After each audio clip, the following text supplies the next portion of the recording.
Masa mga kapadyak, GT Avalanche 2019 model versus 2020 model. Sa video na to, yun yung topic natin. Ito yung 2019 model, yung meron ako. Yung 2020 model, wala ako nun, pero pwede naman natin ma-check sa internet yung specs nun, yung mga nabago, yung mga feature na meron doon na wala dito. Yun yung di-discuss natin ngayon sa video na to. Yung 2020 model na GT Avalanche, available na yun sa market natin, meron na, lumabas na. Puro mga built bikes nga lang. Etong 2019 model na GT Avalanche, meron na bibili to na frame lang. Yung 2020, wala daw available pa ngayon sa market. Hindi ko din sure kung magkakaroon ba ng frame only, pero mas maganda sana kung meron. As of now, puro mga built bikes pa lang. Wala rin akong balita. I-update ko kayo kapag nagkaroon tayo ng confirmation from RD Cycles. Sila kasi yung official distributors ng GT bikes dito sa Pilipinas. Sila yung nakakalam kung magkakaroon ba ng frame only tong GT Avalanche sa 2020 model o hindi. Update ko kayo kapag may sagot na sila tungkol dyan. Yung GT Avalanche na built bikes, meron niyang iba't ibang level. May Elite, may Comp, may mga ganun. Naiba lang doon is yung spec. Siyempre habang umaangat yung price nung GT Avalanche na 2020, kahit yung old model, mas gumaganda din yung mga specs or yung mga parts na nakakabit sa kanya. Hindi tayo magpo-focus ngayon sa parts na nakakabit. Sa mga yon, focus lang tayo sa frame. Yung kasi yung pwede natin mapag-compare eh. Kung worth it ba na mag-upgrade sa 2020 model, kung meron ka ng 2019, or kung wala pa pero nagbabala ka bumili ng GT Avalanche, kung 2019 model ba yung bibili mo or yung 2020 na, yun ba yung mas maganda sa dalawa, yun yung aalamin natin ngayon. Yung frame material, same pa din na 6061 alloy, walang pinagkaiba. Yung weight ng frame, hindi natin alam eh. Wala kasi tayong info kung ilang kilograms yung bago. Kung mas pinag-aamba yung 2020 model na GT Avalanche frame kaysa dito sa 2019. Eto, nung nakuha ko to frame lang, tinimbang ko na sa 2+, 2.3 kilograms. Nasa ganun yung weight niya. Medyo may kabigatan yung mga frame ng GT Avalanche kasi yung sa overall construction niya eh. Doon sa bago, hindi natin alam kung mas pinagaan o mas bumigat pa. Malalaman lang natin yan kapag meron na tayong matitimbang na actual na frame. Yung frame kasi ng 2020 model, medyo madami na rin binago doon sa design ng frame. Pero same pa din na tapered yung head tube, same pa din na threaded yung bottom bracket, triple triangle design pa din, pero medyo may binago dun sa triple triangle. Mamaya, discuss natin yan. Dun sa bagong 2020 model na GT Avalanche, may binago sila dun eh, yung tinatawag nilang blended na wheel sizing. Anong ibig sabihin nun? Ibig sabihin nun, yung medium, large, and extra large na frame sizes, available lang yun sa mga 29er na wheel size. Kung small or extra small yung frame size na kailangan mo, base sa height mo, ang wheel size lang na makukuha mo is 27.5.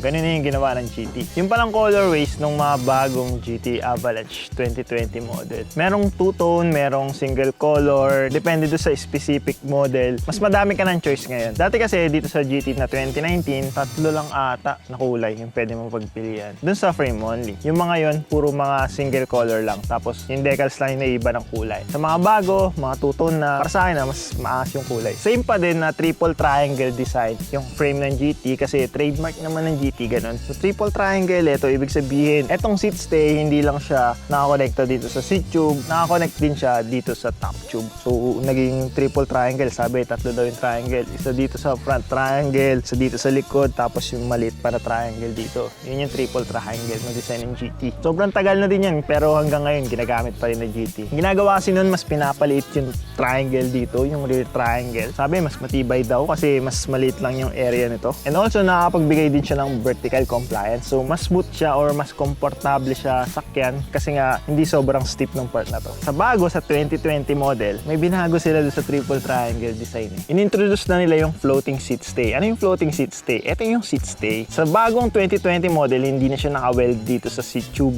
Nakahiwalay na siya dito. Ito hindi to GT pero parang ganyan yung ginawa. Ito yung seat stay, hindi na nakadikit dito sa seat tube and nakahiwalay siya. Yun yung tinatawag na floating seat stays na na-introduce sa mga bagong labas na GT bikes. Hindi lang sa GT Avalanche, dun pa sa ibang mga bikes nila like sa GT Grade, cyclocross gravel bike, meron ng ganung design. Hindi ko pa na-experience na i-ride yung ganun, pero ang promise nun, mas supple daw yung ride, mas komportable kasi yung vibrations ng dadaanan mo, hindi siya magta-travel papunta dun sa saddle mo na mararamdaman mo kapag nakasakay ka sa bike. Parang i-absorb niya. Matibay naman daw yun kasi yung ginamit dito na part, yung material is solid, hindi siya hollowed. May composite na ginamit si GT doon na pinagsamang carbon and fiberglass. Siyempre, hindi naman sila gagamit ng masisira lang, na mapuputol lang basta-basta. Plus pa sa MTB din nilagay nila, diba? Ibig sabihin, kampante sila. Yung part na yun is hindi siya bibigay, hindi siya masisira basta-basta. Aside dun sa floating seat stay, isa pang nabago dun sa 2020 model na GT Avalanche, ginawa na nilang internal cable routing. Dito sa 2019 model ng GT Avalanche, dito dumadaan sa ilalim yung cable, naka-external routed siya. Meron lang nagki-clip dito.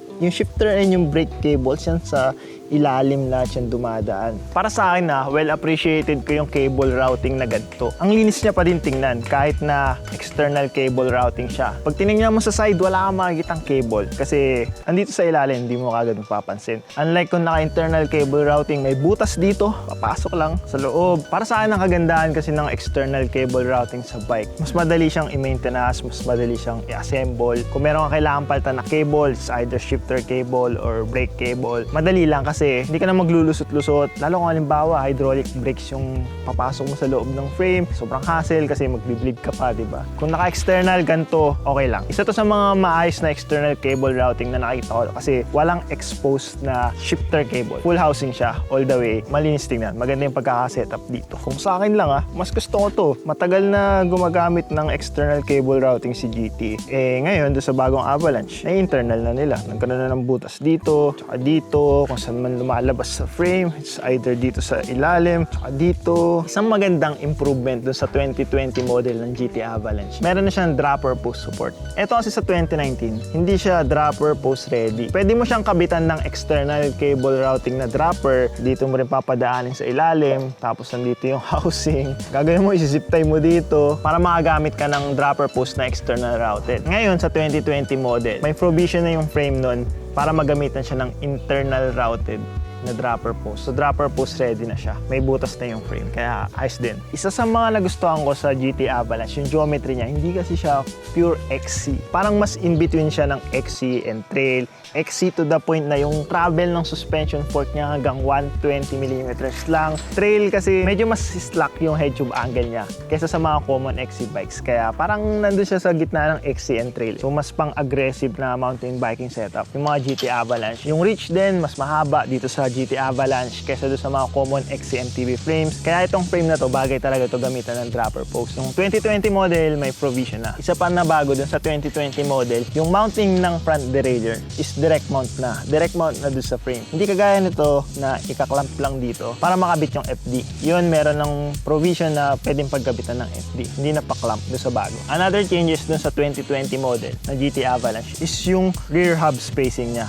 Binago na, pero QR pa din. Sayang nga hindi ginawang true axle Siguro nire-reserve talaga nila sa mas more expensive models like yung Zascar, yung true axle na dropout. Sa GT Avalanche, quick release pa din, pero yung spacing na para sa hub is 141mm.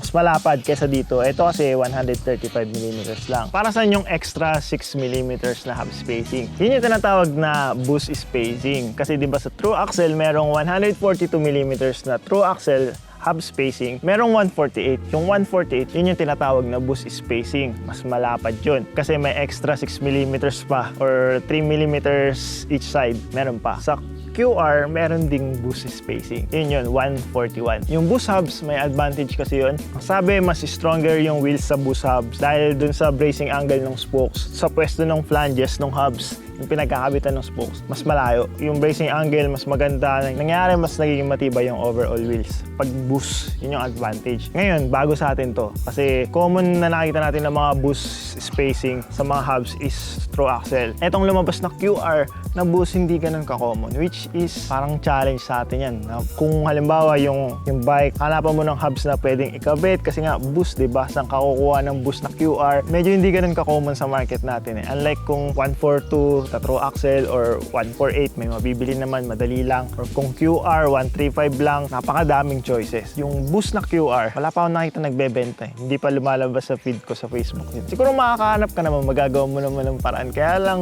yung availability, hindi ganun ka-widely available So, yun lang. Kung bibili ka ng GT Avalanche na 2020 model, syempre, built bike, meron na siyang wheelset. Hindi mo na po problemahin yung hubs. Pero paano kung frame lang yung nabili mo, saan ka hanap ng hubs? Diba? So, isa yun sa medyo naaalangan ako dun sa bagong 2020 model ng GT Avalanche. Pero maganda kasi ginawa na nilang boost. Sayang lang, hindi ginawang true axle. Pero siguro, we're asking too much kung gagawin through axle na yung frame nun. Ngayon, focus naman tayo sa geometry. Ano ba yung nabago sa geometry nung 2020 kumpara dito sa 2019? Chinek ko yung geometry chart, pinagkumpara ko yung numbers ng 2019 na medium and yung 2020 na medium. Ito yung nakita ko. Sa 2020 model, mas mataas yung stock height by 15 mm. So, mas upright ka dyan by 15 mm. Ganun yung diferensya. Kaya lang, sa medium size, mas maiksi yung reach ng 1 mm. Pero 1 mm lang yan. Yung seat tube length, same pa din na 430 mm. Yung haba lang ng top tube, mas maikli na doon sa 2020 model by 25 mm. Yung isang magandang nabago doon sa geometry, para sa akin improvement yun. Kasi ginawang mas slack yung head angle by 1 degrees. Even though 1 degree lang yun, may diferensya pa din yung mararamdaman pa rin yung difference doon kahit sabi mo 1 degree lang. From 69.5 degrees na head tube angle sa 2019 model, doon sa 2020, 68.5 degrees na siya. So, mas slack na siya. Common na makikita mo sa mga XC bikes is 70, 71. Yun yung mga sobrang steep na head angle na designed for uphills. Pero sa descent, medyo mas kabado ka doon. Lalo kung sobrang steep. Dito sa GT Avalanche, ginawa na nilang mas slack. So, mas kumpiyansado ka ng ilusong yan. Hindi ka matatakot na mag-go-over the bars ka. Kasi nga, ginawang slacker yung head angle niya. Not to the point na sobrang slack na parang enduro or downhill setup. Yung head angle is okay pa din na gamitan ng pang 120 mm lang na travel ng fork. So, ayos yun. Yung seat tube angle naman, ginawa pang mas steep by 0.3 degrees. Even though maliit lang, pero at least kahit pa paano, may difference, mas steep siya. Mas maganda yung magiging pedaling performance mo kasi mas ginawa pa nilang steep dito sa seat tube angle. Overall, head angle, seat tube angle, mas in-improve dun sa 2020 model kaysa dito sa 2019. May small difference pero it's an improvement. Etong head tube mas pinahaba by 10 mm dun sa 2020 model. So, mas upright ka talaga. Kung same lang na dami ng spacer and stock height ng stem, mas mataas pa din dun sa bago sa 2020 model. Yung BB height naman sa 2020 model, mas mababa kesa dito sa 2019 model. Ang pinagkaiba nun, mas stable yung bike lalo sa mga descents. Mas planted ka sa lupa kasi mas mababa to. So, yung center of gravity mo, mas malapit sa ground, mas stable ka. Kaya lang mas prone siya sa pedal strike. Kasi pwedeng tumama to sa bato or something kung sobrang haba ng crank arm na gagamitin mo. 10 mm din yung difference So, nasa rider na siguro kung mas okay sa kanya na mababa yung BB height. Pero yun yung isang nabago din sa 2020 model. Mas mababa lang yung BB height. Chainstay length, same pa din, 435 mm. Front center, mas mahaba ng konti dun sa 2020 model by 12.2 mm. So, mula dito hanggang dito sa axle ng front wheel, mas mahaba. Mas mahaba pa pala yung nangyari doon. Even though mas mixi yung top tube. Siguro nga dahil naging mas slack yung head angle. Yung overall wheelbase o yung haba ng bike mula dito sa axle nito hanggang dito, mas mahaba na doon sa 2020 model by 11 mm. Yung fork offset or rake, parehas lang din. So handling, medyo hindi masyadong magkakaiba. Same lang na numbers comparing doon sa built bike ng Avalanche na 2020 and 2019. Depende na lang din sa ikakabit mong fork Babago pa din naman yun. Ayun mga kapadyak, ayun yung pagkakaiba ng 2019 GT Avalanche sa 2020 GT Avalanche. Doon lang sa frame. Yung specs nung 2019 comparing dun sa 2020 model, tingin ko you'll get more of your money dun sa specs ng mga bagong built bikes na GT Avalanche. Kasi ganun naman yung nangyayari. Parang for the same price comparing sa 2019 and sa 2020 model, mas maganda yung specs na makukuha mo dun sa bagong GT Avalanche na built bike. Kung ako tatanungin, love ko pa din to, itong GT Avalanche kasi ito yung bike frame na na-testing ko from my previous bike. Mas naging mas confident ako na mag-trail gamit yung bike frame na to kesa doon sa previous bike frame na ginagamit ko. Dahil syempre doon sa geometry. Even though may kabigatan yung frame ng GT Avalanche, okay lang. Yung geometry niya maganda and yung build quality, alam mo matibay. Kung ako papapiliin kung 2020 or eto, parang gusto ko munang i-ride yung 2020. Kasi yung nabago doon is yung seat stay, yung floating seat stay. Gusto ko munang ma-experience kung magana ba o baka gimmick lang. Ewan natin Nitpicking na siguro to. Sa akin kasi okay na yung external cable routing Sa GT, maayos naman nila na gagawain sa mga frames nila Malinis pa din. Ang ginawa nila ngayon is ginawa na nilang internal cable routing. Sobrang tagal na nila naka-external, tapos nag-internal sila. Ewan kung bakit, kung ano naging decision doon. Sa akin, mas okay na yung external cable routing. Sana hindi na lang nila ginawang internal. Pero siguro nga, para din yun sa internal cable routed na dropper post. Parang ginawang pahanda kasi parang awkward naman kung naka-external dito sa labas tapos biglang magkakabutas dito sa seat tube. papasok dito para dun sa internal cable routed na dropper. Kaya siguro ginawa na lang internal lahat para yun na. Ang isa pa nga lang concern ko dun sa 2020 model is yung hub spacing, boost spacing. Yung hub availability kasi nun, baka magka-issue tayo, baka mahirapan tayo maghanap, malalaman pa natin, depende pa sa market kung meron nga talaga. Kasi parang wala pa naman naghahanap ngayon kasi wala pa masyadong frame na may ganong hub spacing na lumalabas sa market natin. Although meron na rin ako na kikita-kita dati pa. Ngayon ito mas common na kasi mas madami ng GT Avalanche na 2020. Ewan lang natin kung merong magsosource or magbebenta nun ng ganong klaseng hubs dito sa market natin. So isa yun sa concern ko. Either ways, kahit alin naman yung piliin mo dun sa dalawa, ngayon nga lang tingin ko halos wala ka na rin mabibiling 2019 model na ubus na. Yung frame only, pahirapan na, puro small na lang ata yung nakikita kung meron pa. Or parang wala na din parang halos ubus na din yung mga 2019 model na GT Avalanche. Kung naka GT Avalanche na 2019 model ka, I believe good pa yan for a couple of years unless magta-transition ka sa mas aggressive na mountain biking. Kung doon mapupunta yung progression mo sa pagma-mountain bike. Pero kung hindi naman, okay yan. Okay pa yung GT Avalanche na 2019, hindi mo need mag-upgrade doon sa 2020 model. Pero kung bibili ka pa lang ng mountain bike tapos yung GT Avalanche na titipuan mo, yung 2020 model na lang siguro yung mabibili mo, magandang choice na din yan. Maganda din naman yung improvement na ginawa nila doon sa 2020 na GT Avalanche and yung mga bagong addition